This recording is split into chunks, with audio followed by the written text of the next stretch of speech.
शुभविवाह या मालिकेच्या 2 जूनच्या जबरदस्त भागामध्ये आता इकडे रागिणीचं सगळं कारस्थान मध्यरात्री 12 वाजताच फुटणार आहे। प्रीती नर्स आणि तिचा नवरा रात्री 12 वाजता ट्रॅप रचत आता स्वतः इकडे महाजनांच्या बंगल्यात येऊन खूप मोठा गौप्यस्फोट करणार। रात्रीच्या वेळेला भूमीला काही झोप येत नसते। भूमीला झोप येत नसते, ती उठते आणि ती आता बाळाची जी काही उशी असते, बाळाची गादी असते, ती आता आकाशच्या आणि आपल्यामध्ये मांडते आणि इतकं हळूहळू सगळं करत असते की जेणेकरून आकाशला जाग नको यायला। पण घडतं उलटच। तिची कितीही हळू हालचाल चालू असली तरी आकाशला जाग यायची ती येतेच। आकाशला जाग येते। आकाश इकडे तिकडे पाहायला लागतो। काय ग भूमी, काय करतेस? भूमी म्हणते, मी इतक्या हळू सगळं करत होते तरी पण आकाश तुला जाग आलीच ना? यावरती आकाश म्हणतो, हो ती येऊ दे जाग मला, पण तू काय करतेस ते मला कळायलाच पाहिजे। यावरती भूमी म्हणते, आकाश मी काय करणार, आता बाळ आपल्याकडे आलं ना की या सगळ्यामध्ये आपल्याला ही सवय करायला लागेल ना, आपल्यामध्ये बाळाला झोपवायची आणि त्यानंतर मग असंच आपल्याला ही सगळी सवय हळूहळू अंगवळणी पडायला पाहिजे, म्हणून मी हे सगळं करते। यावरती आकाश म्हणतो, हे बघ भूमी, तू इतकी उतावळेपणा करू नको। भूमी म्हणते, नाही रे आकाश, मी उतावळेपणा करत नाहीये, मी या सगळ्यामध्ये फक्त आता बाळ आल्यावरती काय होईल, कसं होईल इतकाच विचार। यावरती आकाश म्हणतो, हे ठीक आहे, पण भूमी सांगते, खरंच बाळ आल्यावरती आपल्याला किती छान आनंद होणार आहे ना, म्हणजे या सगळ्यामध्ये आता बाळ कुणासारखं दिसेल, काय दिसेल? आकाश म्हणतो, कुणासारखं म्हणजे काय, माझ्यासारखंच दिसणार आहे। त्यावरती भूमी म्हणते, एक मिनिट हा आकाश, तुझे? यावरती आकाश म्हणतो, काही सांगू नको, मला माहितीये माझे डोळे खूप सुंदर आहेत आणि माझेच डोळे बाळाने घेतले असणार आहेत। यावरती भूमी म्हणते, तुला कोण म्हटलं की तुझे डोळे सुंदर आहेत म्हणून? तू स्वतःची स्तुती करून का घेत आहेस? यावरती आकाश म्हणतो, असं काय बोलतेस? अगं माझे डोळे सुंदर आहेत मला कित्येक लोक सांगतात। यावरती भूमी म्हणते, पण मी कुठे काय बोललेली आहे? यावरती आकाश म्हणतो, अच्छा म्हणजे तू आता माझी मस्करी करणार का? यावरती भूमी म्हणते, मग काय, तू काय करतोयस? तू तर स्वतःची आता तारीफ करून घेतो आहेस आणि या सगळ्यामध्ये आता तू स्वतःची तारीफ घेऊन करून आता आपले डोळे छान, माझे डोळे छान हेच बोलत आहेस, असं म्हणत भूमी आकाशला मुद्दाम छेडत असते आणि आकाश आणि भूमी यांची थट्टा मस्करी चालू असते। त्यानंतर आकाश म्हणतो, भूमी आता खूप वाजले असतील, तू झोप बरं, असं म्हटल्यावरती भूमी आता इकडे क्षितिजाला आपल्या कुशीत घेऊन झोपी जाण्याचा प्रयत्न करत असते। हे सगळं चालू असताना दोघं जण झोपतात। अचानकपणे हे सगळं चालू असताना इकडे आता प्रीती नर्स आणि तिचा नवरा गेटवरती येतात। वॉचमन मोबाईलवरती बोलत असतो। ज्या वेळेला वॉचमन मोबाईलवरती बोलत असतो तेव्हा तो प्रीती नर्सचा नवरा येतो आणि मला ना लवकरात लवकर आकाश महाजन आणि भूमी महाजन यांना भेटायचं आहे असं म्हणतो। त्यावरती मग आता इकडे सांगायला लागतो, हे बघा सिक्युरिटी गार्ड, तुम्ही असं इतक्या मध्यरात्री कुणालाही भेटू शकत नाही, आम्ही तुम्हाला या सगळ्याची परवानगी देऊ शकत नाही। यावरती तो म्हणतो, असं काय करताय? अहो मी या सगळ्यामध्ये आता त्यांना भेटायला आलोय, मला त्यांना भेटायलाच पाहिजे, प्लीज प्लीज तुम्ही मला भेटायला द्या। यावरती तो म्हणतो, ठीक आहे, मी एक काम करतो, मी आतमध्ये जातो, त्यांना उठवून मग त्यांना विचारतो। त्यावरती आता इकडे तो सांगतो, नाही तुम्ही फक्त त्यांना एक कॉल करा। यावरती आता इकडे विचार करायला लागतो वॉचमन की नाही या सगळ्यामध्ये आता रागिणी मॅडमने जे सांगितलेलं आहे ते त्याला आठवतं। तोपर्यंत आकाश आणि भूमी एकमेकांकडे पाहत असताना भूमीला अचानक ठसका लागतो। ठसका लागल्यावरती भूमी पटकन उठते।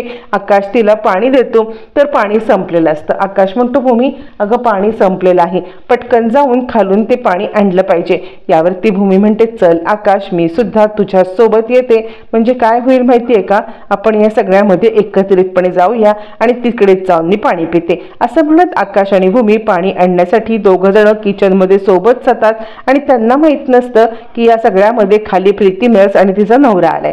तोपर्यंत तो माणूस सांगायला लागतो, हे बघा तुम्ही आतमध्ये जाणार, म्हणजे प्रीती नर्सचा नवरा सांगायला लागतो, तुम्ही आतमध्ये जाणार, आतमध्ये जाऊन त्यानंतर तुम्ही आता ते बेल वाजवण्यावरती इतर कोणी उठणार, मला ते नको आहे। तुम्ही एक काम करा, तुम्ही आकाश सर किंवा भूमी मॅडम या दोघांपैकी एकांना कॉल करा। कॉल करून या सगळ्यामध्ये आता त्यांना सांगा की आम्ही इकडे बाहेर तुमची वाट पाहतोय, खूप महत्त्वाचं काही सांगायचं आहे, मग ते दोघं जण येतील, प्लीज प्लीज तुम्ही कॉल करा। यावरती आता इकडे वॉचमन विचार करायला लागतो आणि तो फ्लॅशबॅकमध्ये रागिणीने जे काही सांगितलेलं आहे ते आठवतो रागिणीने त्याला सांगितलेलं असतं, हे बघ हा बॉम्ब निघालाय ना, आत्ता आत्ता हा बॉम्ब निघालाय, पण या सगळ्यामध्ये आता हा भूमीच्या जीवाला धोका देण्यासाठी हे सगळं केलेलं आहे. त्यामुळे आता यापुढे कोणतीही गोष्ट सस्पिशियस आढळली ना, किंवा कोणीही असं आता भूमी आणि आकाश यांच्याबद्दल विचारायला आलं की किंवा त्या या सगळ्याबद्दल त्यांना त्रास देण्याचा विचार केला, तर मात्र ताबडतोब मला आता बोलवायचं. कारण कसं आहे, आकाश आणि भूमी हे दोघं जण साधे आहेत. त्यांच्या जीवाला धोका हे त्यांना समजत नाहीये की या सगळ्यामध्ये त्यांच्या जीवाला खूप मोठा धोका आहे. आणि मग मात्र ते या सगळ्यामध्ये पटकन ह्याच्यानी साधेपणाने येतील. म्हणून काहीही झालं, असं कोणीही असेल तरी तू मला बोलवायचं आणि बाकी या दोघांना काही कळू द्यायचं नाहीये, त्यांच्या सेफ्टीसाठी राहील लक्षात. यावरती तो म्हणतो, हो हो मॅडम, तुम्ही काही काळजी करू नका. आजच्या या बॉम्ब प्रकरणामुळे मला खूप भीती वाटलेली आहे आणि मी काही अजिबात आता इकडे तुम्ही सांगाल त्याच्या विरोधात नाहीये. तुम्ही जे काही सांगाल ते सगळं करायला मी तयार आहे. असं म्हटल्यावरती रागिणी म्हणते, लक्षात ठेवायचं, सस्पिशियस काही आढळलं तर मला कॉल करायचा, आकाशभूमीला कॉल करून त्रास सुद्धा द्यायचा नाही, समजलं. असं म्हणत ती आता त्या म्हणजे त्या वॉचमनला मॅन्युप्युलेट करते आणि त्याला कळत पण नसतं की आपण आता तिची या कारस्थानामध्ये साथ देतोय. त्याला बिचाराला असं वाटत असतं की तो आता भूमी आणि आकाश या दोघांची मदत करतोय. पण इकडे रागिणीने बरोबर मॅन्युप्युलेट करून आता त्याला बरोबर आपल्या तालावरती नाचवलेलं असतं. मग त्यानंतर तो आता विचार करतो, ठीक आहे, हे जर का म्हणतायत ना फोन करायचा, तर मी आकाश किंवा भूमीला फोन करण्यापेक्षा मी रागिणीलाच कॉल करेन. त्यानंतर मग तो रात्रीच्या वेळेला रागिणीला कॉल करतो. जेव्हा तो रात्रीच्या वेळेला रागिणीला कॉल करतो आणि त्याच वेळेला इकडे आता रागिणी फोन उचलते आणि काय रे, तू का मला कॉल केलायस इतक्या रात्री? तू आकाशला नाही तर तू मला कॉल केलायस. यावरती मग आता तो सांगायला लागतो, हो मॅडम, तुम्हीच मला म्हटला होतात ना की या सगळ्यामध्ये ज्या वेळेला आकाश आणि भूमी यांना कुणी भेटायला येत असेल तर मी ताबडतोब तुम्हाला कळवायचं, तर तेच करण्यासाठी मी आलेलो आहे. इकडे आता आकाश आणि भूमी यांना भेटण्यासाठी कोणीतरी आलेलं आहे. यावरती रागिणी म्हणते, कोण आले? त्यावरती तो सांगायला लागतो, मला नाही माहिती, एक माणूस आहे. रागिणी लगेच ओळखते, हा प्रीतीनरचा नवरा असणार आहे, जो आता इकडे आकाश भूमीला सत्य सांगण्यासाठी आलेला असणार आहे. मग रागिणी ताबडतोब आपली रिव्हॉल्वर काढते. रिव्हॉल्वर काढून आता रागिणी ती लोड करते आणि विचार करते, आता ह्या प्रीतीचा नवरा आणि प्रीती नर्स या दोघांचाही कार्यक्रम माझ्याच हातून व्हायला पाहिजे. काहीही झालं तरी सुद्धा या सगळ्यामध्ये मी आता यांना काही सोडणार नाहीये. असं म्हटल्यावरती मग मात्र ती आता ताबडतोब गन घेते आणि प्रीती नर्स आणि नवऱ्याला मारण्यासाठी निघून जाते. तोपर्यंत इकडे आकाश आणि भूमी दोघं जण किचनमध्ये आलेले असतात आणि रागिणी ज्या वेळेला बाहेर पडणार त्याच वेळेला दोघं जण आपल्या रूममध्ये जायला निघालेले असतात. दोघं जण आपल्या रूममध्ये जायला इकडे रागिणी गन घेऊन बाहेर पडायला एकच गाठ पडते आणि भूमी मात्र रागिणीला अचूक पाहते. आकाश, आत्ता रागिणी आत्या बाहेर गेल्या. यावरती मग आता आकाश म्हणतो, काय ग, तुला भास चला असेल, मला नाही कुठे रागिणी आत्या दिसली. यावरती मग आता भूमी म्हणते, आकाश, अरे मी सगळं पाहिलेलं आहे. त्यावरती मग आता तो सांगायला लागतो, काय नक्की तुझ्या मनात? यावरती भूमी म्हणते, चल ना आपण बघूया ना. असं म्हटल्यावरती मग आता आकाश आणि या सगळ्यामध्ये दोघं जण बाहेर येतात. बाहेर आल्यावरती रागिणी खरंच खाली असते आणि ती आता बंदूक घेऊन त्या दोघांच्या दिशेने जाणार असते. तोपर्यंत आकाश आणि भूमी हे दोघं जण ओरडायला लागतात, रागिणी हत्या, इतक्या रात्री रागिणी हत्या, तू काय करते आहेस? त्यावरती आता इकडे रागिणी हत्या हे नाव काढल्यावरती तिकडे लपलेला प्रीतीनरचा नवरा गडबडतो. तो सावध होतो. तो प्रीतीला आता इकडे इशारा करतो. प्रीतीला इशारा केल्यावरती प्रीती लगेचच आता तिकडून पळून जायला निघते. प्रीती आणि नवरा पळून जात असताना भूमी त्यांना पाहते.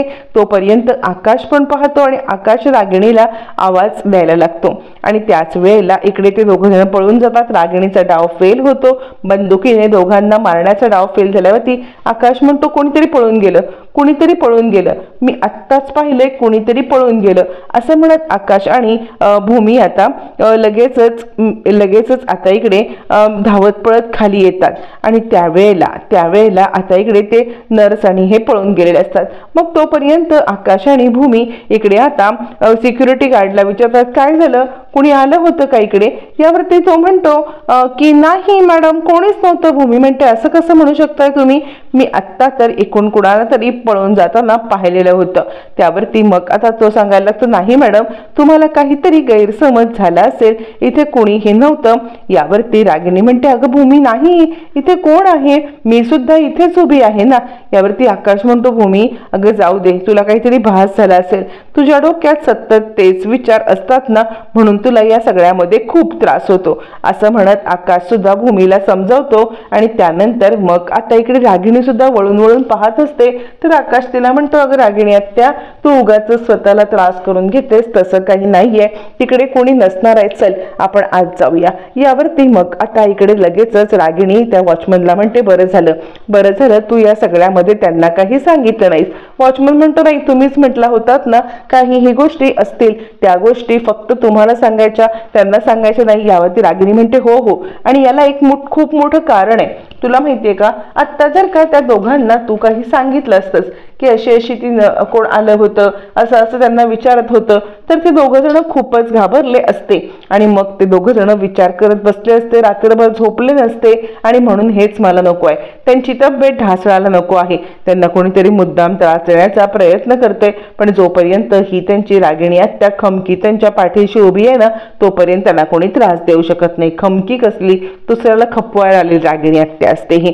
मग ती बरोबर मॅनेज करते. आणि ज्या वेळेला आकाश आणि भूमी आल्यावर ती जी हातात गन असते, जी तिने कोंडीत फेकून दिलेली असते, ती गन आता आपल्या हातात उचलते आणि ती गन घेऊन वरती निघते. आणि निघता निघता विचार करते काय ही भूमी आहे, नको त्या टायमिंगला मूर्खपणे टपकते आणि टपकून माझा सगळा खेळ खतम करते. म्हणजे या सगळ्यामध्ये आता जर का मी नर्सला आणि त्या नवऱ्याला बंदुकीच्या धाकाने कुठंतरी लांब नेलं असतं आणि तिथेच त्यांचा कार्यक्रम करून टाकला असता, ना रहेगा बास ना रोजेगी बासरी, असं म्हणत रागिणी खूपच खुश, म्हणजे तिचं प्लॅन फ्लॉप झाल्यामुळे खूप उदास असते. हे सगळं चालू असताना इकडे आता दुसऱ्या दिवशी भूमी बाहेर पडलेली असते. भूमी ज्या वेळेला बाहेर पडते ती प्रीती नर्सला भेटायला बाहेर पडते आणि आकाशचा तिला कॉल येतो, भूमी कुठे गेलीस तू, आणि ते पण तू एकटी का गेलीस? यावरती भूमी सांगते आकाश अरे हे बघ मी सेफ आहे, तू माझी काळजी करू नको. आकाश म्हणतो भूमी तुला मी सांगितलेलं ना की या सगळ्यामध्ये तू आता एकटीच धावत पळत जाऊ नकोस कुठे, तू मला सांग मी तुझ्या सोबत येईन ना. यावरती भूमी म्हणते आकाश तुला सुद्धा तुझी कामं असतात ना, मग तू या सगळ्यामध्ये कसं येणार, तू काळजी करू नकोस, मी व्यवस्थित आहे, मी तुला अपडेट देत राहीन. असं म्हणत भूमी सांगत नाही की ती कुठे चालले काय चालले. आणि त्याच वेळेला रागिणीला तिचा जवळचा खबर करतो आणि तिचा खबर करून तिला सांगायला लागतो रागिणी मॅडम खूप मोठी बातमी आहे, ती प्रीती नर्स भूमीला भेटायला निघालेली आहे आणि भूमी सुद्धा घरातून निघालेली आहे, त्यामुळे लवकरात लवकर तुम्ही काहीतरी करा. त्यानंतर मग आता रागिणी विचार करते नाही या भूमीची आणि आता त्या प्रीतीची भेट घडून आणायला नको. मग ती सुद्धा बाहेर पडते. निघताना सत्याला कॉल करते, हॅलो सत्या, तुम्ही ज्या लोकेशनवरती सांगितलं त्या लोकेशनवरती पोच. अरे ती नर्स आहे ना, प्रीती नर्स, जिने आपल्याला सगळ्यांना याच्यामध्ये मदत केली, ती प्रीती नर्स बहुतेक आता रागिणी सांगते की ती बहुतेक आता भूमीला खरं सांगणार आहे. पण ती प्रीती नर्स मागे भूमीच्या येत असते, भूमीच्या मागे पाठलाग करते आणि भूमीला ती नर्स आहे माहित नसतं, म्हणून भूमी घाबरते. आकाशने तिला सांगितलेलं वाक्य आठवतं की हे बघ तू एकटी कुठे बाहेर जाऊ नकोस, तुझी सेफ्टी ही माझ्यासाठी महत्वाची आहे आणि त्याचमुळे तू आता कुठेही बाहेर पडू नको. पण आकाशचं बोलणं न ऐकून आपण बाहेर पडलो आणि आपल्या मागे कोणीतरी पाठलाग करते. हे ज्या वेळेला भूमीला समजतं तिला खूप मोठा धक्काच बसतो आणि धक्का बसल्यावर ती धावत पळत भूमी आता तिकडे जायला निघते, तिच्या मागे रागिणी. आणि त्याच वेळेला प्रीती नर्सला भूमी रंगेहात पकडते आणि बोल मला सांग, मी मगापासून बघते तू माझा पाठलाग करते, कोण आहेस तू, काय माझ्यासोबत तुझा संबंध आहे? असं म्हणत चिडलेली भूमी तिच्या हातात चेहऱ्यावरती ओढणीचं जे मास्क असतं ते काढते आणि तू आत्ता तर तू मला जीवाने मारण्याची प्रयत्न केलास ना. यावरती ती म्हणते मी कुठे तुम्हाला जीवाने मारण्याचा प्रयत्न केला? भूमी म्हणते असं काय करतेस, आमच्या घरी तो बॉम्ब पाठवला होतास, आमच्या घरी ते आता मोबाईल पाठवला होता आणि त्याच्यामध्ये तोच मेसेज होता. यावरती ती म्हणते मॅडम तुमचा खूप मोठा गैरसमज झालाय. तोपर्यंत रागिणी सत्याला सांगते मी तुला लोकेशन पाठवते, तिकडे ती नर्स भूमीला भेटणार आहे, ती भूमीला भेटण्याआधीच किंवा तिने भूमीला काही सांगण्याआधीच तू तिचा खात्मा करून टाक. मग लगेचच सत्या ऍक्टिव्ह होतो आणि त्या नर्सचा पाठलाग करायला लागतो. तोपर्यंत भूमीने तिचा हात गच्च पकडून ठेवलेला असतो आणि हात गच्च पकडून आता भूमी सांगते, हे बघ, खरं खरं सांग, मला खरं खरं सांग, तू का मला मारायला निघालीस? यावरती म्हणते, मॅडम, मी तुम्हाला का मारू? मी खरंच तुम्हाला मारायला नाही, मी तुम्हाला सत्य सांगायला आली. त्या दिवशी सुद्धा माझ्या नवऱ्याने तुम्हाला कॉल केला होता आणि सत्य सांगण्यासाठी, ना की तुम्हाला मारण्यासाठी. तुम्ही माझ्यावरती विश्वास ठेवा. तुम्हाला या सगळ्यामध्ये कोणीतरी आमच्या विरोधात चुकीचं काहीतरी सांगत आहे, पण असं काहीही नाहीये. आम्ही तुमची मदतच करायला आलोय. यावरती भूमी म्हणते, ठीक आहे, तू जर का माझी मदत करायला आली असेल तर मला सांग की हे सगळं कारस्थान कुणी केलंय. यावरती ती आता रागिणी पटवर्धन असं नाव बोलणार आणि ती भूमीला सगळी इत्थंभूत माहिती सांगून स्वतःची मान सोडवून घेणार. त्याच वेळेला आता इकडे तिच्या मागून सत्या येतो आणि सत्या तिच्या पाठीमध्ये सुरा खोपसतो. सत्याने सुरा खोपसल्यावरती इकडे रागिणी हे पाहत असते आणि अरे वा, अगदी वेळेत त्यांचा सुरा खोपसलाय, माझं नाव यायच्या आधी हा सुरा खोपसण्याचं काम झालं, ते बरं झालं. त्यावरती भूमी मात्र हट्टाला पेटते. सांगा, तुम्ही काय सांगणार होतात? तुम्ही सांगणार होतात की कोणी तुम्हाला या सगळ्यामध्ये हे करायला सांगितलेलं आहे? प्लीज सांगा ना, प्लीज सांगा, मला हे कळलंच पाहिजे. त्या माणसाचं नाव सांगा. तुम्ही काही काळजी करू नका, मी तुम्हाला हॉस्पिटलमध्ये घेऊन जाते. असं म्हणत भूमी आता हट्टाला पेटते आणि तिला बरं करण्याचा आटोकाट प्रयत्न करत असते. ती ताबडतोब विचार करते की मी गायकवाडांना कॉल करते, त्यानंतर पोलिसांना बोलवते. तोपर्यंत सत्याने फटाफट चाकूचे वार करत तिकडून तो निघून गेलेला असतो. मग भूमी अचानकपणे फोन करते. रागिणी खुश होते आणि ती खुश होऊन आता विचार करते, चला, माझा सगळा प्लॅन यशस्वी झालेला आहे, मी या सगळ्यामध्ये आता पूर्णपणे जिंकलेली आहे, असं म्हणत ती आता स्वतःवरतीच खुश होते. तोपर्यंत भूमी तिला, प्रीतीने सांगा ना काय नक्की आहे, तुम्हाला काय समजले, असं म्हणत तिला आता बोलतं करण्याचा प्रयत्न करत असते. पण प्रीतीनंच काहीच बोलत नाही आणि ती आता लगेचच भूमी गायकवाडांना फोन लावते.